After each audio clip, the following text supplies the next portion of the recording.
있습니까? 있습니다. 어느 쪽이세요? 있죠. 그러나 성령을 너무 제한하기 때문에 오늘날의 현대인의 성도들이 능력이 없습니다. 자, 그렇다고 또 말씀을 무시하면 너무 권능주의, 성령으로 가다 보면 뭐가 빠지죠? 말씀이 약해지기 때문에 신비한 쪽을 자꾸 찾게 됩니다. 그래서 양쪽이 잘 균형을, 밸런스를 잡아야 된다는 거죠. 어느 쪽이든 내가 부족한 것이 있구나. 이것을 느끼는 것이 우리가 바로 성경을 읽고 있다는 증거입니다. 그러나 기독교도 다른 종교를 포함해서 책으로 시작하는 종교입니다.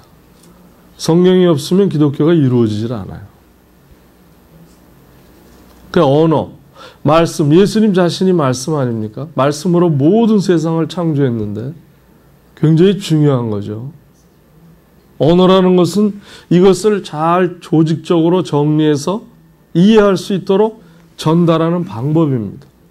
그 전달이 잘 되면 내가 이해가 잘 됐고 깨달았다. 그런 걸 우리가 느끼는데 성령 세례는 뭐냐 하면요. 말씀으로 받아들여서 머리로는 깨달았는데 나의 전 인격적인 내 마음에까지 흔들어지는 이러한 것은 언어로서는 불가능하다는 것. 이것이 성령 세례예요.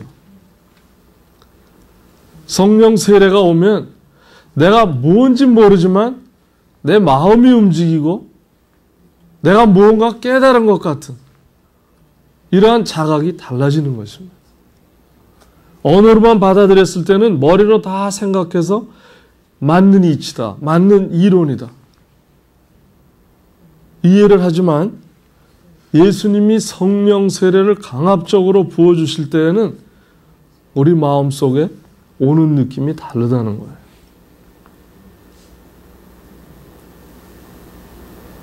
요즘 교회들이 지식이 너무나 풍부합니다.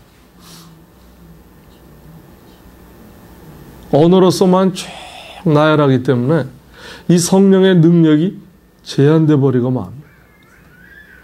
그 결과 머리로는 다 조직적으로 정립이 됐는데 여기에는 아무것도 비어있는, 그래서 무엇인가 답답하고 무엇인가 더 찾고 싶어하는 마음이 드는 것은 아직 내 마음에 그러한 감동이 안 왔다는 거예요. 자, 그러면 사도행전을 보시면 성령의 세례를, 자 5절 보시면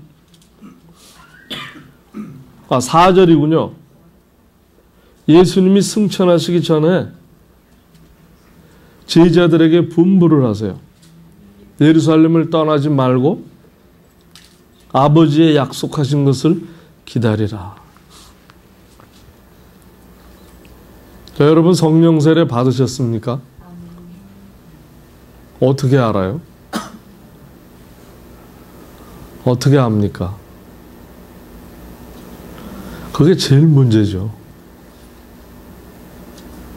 서신서에는 성령 세례를 받으라는 말이 없습니다.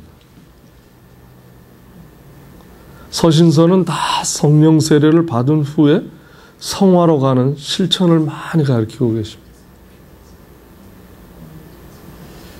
사도행전에만 성령 세례가 나타났는데 여기에서 한 가지 큰 예수님께서 주신 골이 뭐냐 하면요.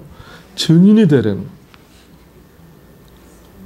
너희가 너의 힘으로는 할 수 없기 때문에 내가 강권적으로 성령의 힘을 실어줄 때에 나를 위하여 예수를 증거하는 증거의 삶을 살게 하겠노라는 주님의 약속입니다.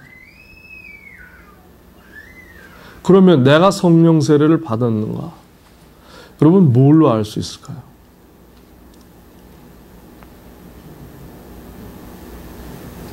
성령 세례를 받으면 하나님을 인식하는 게 달라집니다. 하나님을 인식하는 것이 달라진다는 뜻이 무엇일까요? 하나님은 보이세요? 안 보이죠? 그럼 어떻게 달라집니까?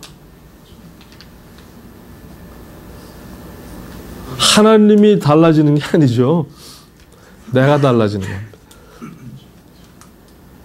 내가 정말 아무것도 할 수 없는 존재로구나. 정말 요만한 티끌 같은 존재라는 것을 다시 한번 깨닫게 되는 것이 하나님을 재인식하는 겁니다. 왜 그런 줄 아세요? 첫째는 영혼이 살 수가 없습니다. 나이가 들면 몸이 연약해지고 마음은 청춘이에요. 뭔들 못하겠습니까? 마음은 다 하는데 몸이 말을 안 듣잖아요. 자기의 한계를 느끼면서 살아가는 이 인간이 하나님 앞에 결코 무익한 존재구나. 하나님을 내가 알아야 되겠구나. 하나님이 없다면 결국 나의 인생은 무익한 것이었구나. 이것을 깨닫는 것이 하나님을 재인식하는 겁니다. 하나님의 확실한 깨달음이 있는 사람은 어떠세요? 뭐가 다릅니까?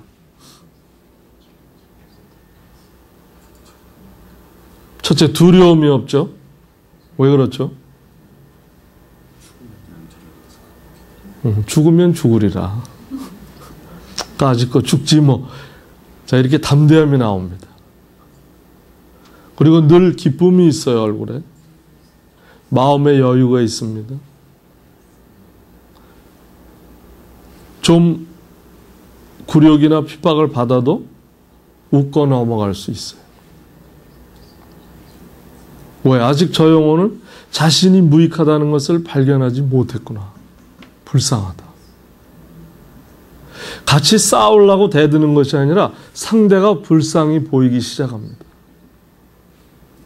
결국 이렇게 한 세상 살다가 주님 앞에 갈 몸들인데 저렇게 힘들게 사는구나.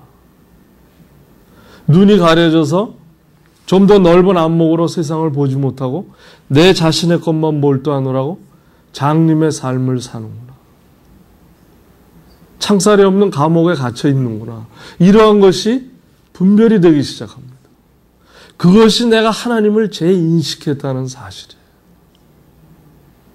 내가 가진 것을 다 누리고 살아도 내가 하나님 나라에 갈 때에는 다 놓고 가야 되는 거예요. 여러분, 이것을 빨리 깨닫는 것이 내 자신을 바라보며 하나님을 아는 것입니다. 이것이 성령 세례예요. 여러분, 이러한 하나님에 대한 재인식이 있으십니까? 아직도 나의 것밖에 볼 수 없는 이기적이고 남하고 경쟁해서 남을 이겨야 하는 그러한 삶 속에 아직도 돌입하고 있으세요? 그건 아직 성령의 세례가 없습니다. 내가 아직 하나님이 누군가를 확신하지 못하고 사는 거예요. 부흥회 갔는데 말씀이 좋아서 눈물이 확 나더라. 이게 성령 세례입니까?